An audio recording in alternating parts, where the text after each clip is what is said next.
มื้อนี้พี่ๆจะจัดส่งเครื่องเสียง JBL ไปทางสารวัตรเพิ่นเลยเนาะไปหาทางวัยรุ่นตุ้มร้านเลยบ่เพิ่นเห็นพี่ๆติดตามพี่ๆจากเพจ Facebook เนาะเพิ่นมีความมั่นใจว่า1ซื้อกับพี่ๆของแท้ 100% เลยของแท้เครื่องสูตรไทยพี่ๆบอกว่าเครื่องสูตรไทยก็คือเครื่องสูตรไทยย้ำเลยว่าแบรนด์แท้เป็นสเปคที่จำหน่ายอยู่ประเทศไทยเลยจากบริษัทมหาจักรประเทศไทยเลยพี่ๆกล้าว่าได้เต็มปากเลยว่าเครื่องแบรนด์แท้ประกันศูนย์ 100% เลยและการเงื่อนไขเครื่องแถมมันคือกับของศูนย์เบิดทุกอย่างเลยเนาะที่บ่คือศูนย์ก็คือพี่ๆลดราคาให้อีกหน่อยนึงเด้อนะส่วนที่พี่ๆกำลังเฮ็ดโชว์รูมใหม่ห้องนี้จะเป็นห้องเครื่องเสียงโดยเฉพาะเลยได้นี่อยู่ชั้น3นี่ส่วนหลายแล้วลูกค้าจะเห็นพี่ๆเต็มรีวิวเครื่องตู้เย็นตู้ซักผ้านี่อยู่หน้าปั๊มน้ำมันบัวสวรรค์อันนี้จะเป็นโชว์รูมใหม่ห้องนี้เป็นห้องเครื่องเสียงเดียวมาห้องเพลงนะพี่ๆเด้อคือลายเครื่องเสียงนี่พี่ก็เอาขึ้นมาไว้นี่ส่วนหนึ่งละคือก้อนหน้าเลยเนาะพี่รีวิวให้เบิ่งละตัวอย่างคือแบรนด์ Bose X1 Pro Plus เริ่มเป็นแบรนด์นี่ Samsung JBL นี่ JBL แบบคอลัมน์แท็กซี่ก็มีนี่เรา Bose ไงขโมยเอกลักษณ์เสียงแต่ละตัวก็แตกต่างกันเนาะ Bose L32 L Pro 8แบรนด์อย่างโอ้ครบหลากหลายได้นี่แบรนด์ River ก็มีแล้วสิมีแบรนด์พรีเมียมมาอีกเราถ้าติดตามพี่ไวๆนี่แล้วก็วิธีสังเกตเบิ่งจังไหนแน่คือพี่แจ้งไปก่อนหน้าแล้วเนาะตัวนี้คือเครื่องศูนย์ของศูนย์ไทยเด้สังเกตเบิ่งสติกเกอร์อันนี้นำเนี่ยสลายคำพูดให้มันหน่อยนี่สแกนเลยนี่ทำประกันเพิ่ม3 เดือนนี่ของบริษัทนี้มหาจักรเนี่ยนำเข้าและจัดจำหน่ายโดยบริษัท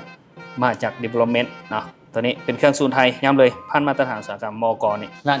720อุปกรณ์ที่มากับมันก็คือนี่คือพี่บอกแล้วนี่มีสายซากมี3 อันพอได้นี่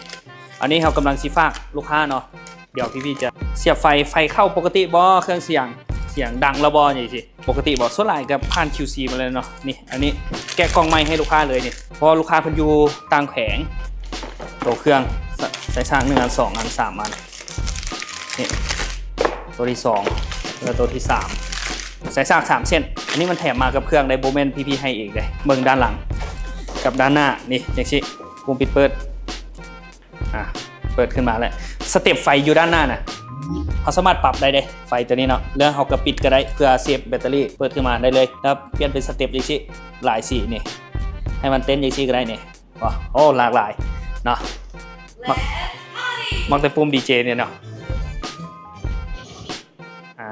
เดี๋ยวพี่เปิดเสียงขึ้นเอาแห้งๆนิดนึงจังซี่ก็ได้ยินเนาะเดี๋ยวลองซากเบิ่งมันไฟเข้าปกติแล้วบ่นี่พี่จะเป็นคนอันบ็อกให้เพื่อนเลยเนาะอันนี้ตั้งแค่นี่อันนี้จะมีพอร์ตเสียบกีตาร์ได้หรือว่าเสียบไมค์ได้อย่างซี่คือพอร์ตเบื้องนี้มันจะเสียบไมค์อย่างเดียวเนาะเอาไมค์แบบสาย XLR หรือว่าสายโมโนเสียบได้เลยตัวนี้เส้นเดียวกันนี่ถ้าใส่เครื่องดนตรีเป็นกีตาร์นี่ก็สวิตช์ไปทางนี้ถ้าเสียบไมค์ใส่2 ไมค์ก็สวิตช์มาทางนี้เนาะส่วนตัวนี้มันให้ใส่แต่ไมค์อย่างเดียวนะแล้วก็ปรับเกณฑ์ด้านลุ่มได้เลยข้อมูล JBL แล้วหูสายซากมันจะอยู่ด้านลุ่มนี่สากไฟนี่มันจะโชว์สถานะไฟเข้าอยู่นี่เห็นป่ะเป็นไฟเต้นตัวข้างกลางนี่ให้สังเกตเบื้องตัวนี้เด้อนี่ถ้าถอดไฟปุ๊บจะโชว์สถานะแบตเตอรี่เวลาเสียบไฟแสดงว่าตัวนี้เสียบไฟเข้าปกติเดี๋ยวพี่ๆจะมาเสียบต่อบลูทูธถ้าวิธีเชื่อมต่อลูกค้ากดบลูทูธกดนี้ไว้ตัวนึงเนาะเพื่อให้มันคอนเนคกันขึ้นแล้วเนาะมันขึ้นคำว่า JBL Partybox 720 connect ไปเลยตัวนี้บนเน้นปาร์ตี้อย่างเดียวเลยเน้นสายโฟกซองห้องเพลงห้องคาราโอเกะแบบอเนกประสงค์เลย all in one เลยตัวนี้ทดลองฟังเพลงของไอตีกันนะปกติเฮ็ดเบียกปกติเนาะและ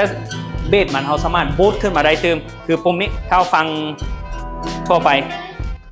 ต้องการเบสหนาๆขึ้นเขาก็กดตัวนี้บันนึงกดปุ๊บเนาะตัวนี้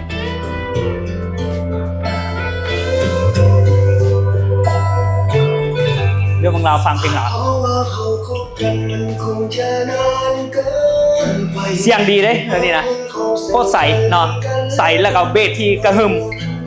มาส่งกับปาร์ตี้บ็อกซ์นะเดี๋ยวสเต็ปไฟเหตุยังก็ขัดใจบอกมีใครยอมให้กันลองโทษลองโทษในดีถ้าเป็นแบบนี้ใจบอกเลยบอกที่เขาขัดใจเป็นบอกมันเรื่องที่ให้กระโดด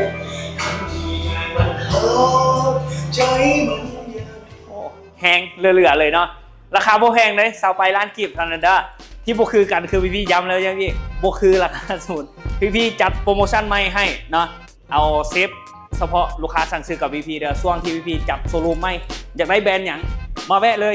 พี่ๆตัดราคาให้พิเศษเลยเนาะย้ำในคลิปนี้ราคาดีที่สุดเนาะแล้วก็เครื่องแบรนด์แท้ของแท้มีการันตีให้อีก1 ปีอีกบางแบรนด์นี่คือตัวนี้รับประกัน6 ปีอยู่ได้แบรนด์ QAC ตัวนี้รับประกัน6 ปีได้ยังหลากหลายรายการมาแวะหาพี่ๆเดี๋ยวได้พี่ๆจะแปลงบอลห้องที่มาห้องเพลงให้แต่เป็นห้องปาร์ตี้ให้นำอีกได้เดี๋ยวมาลองให้เสียงกับพี่ได้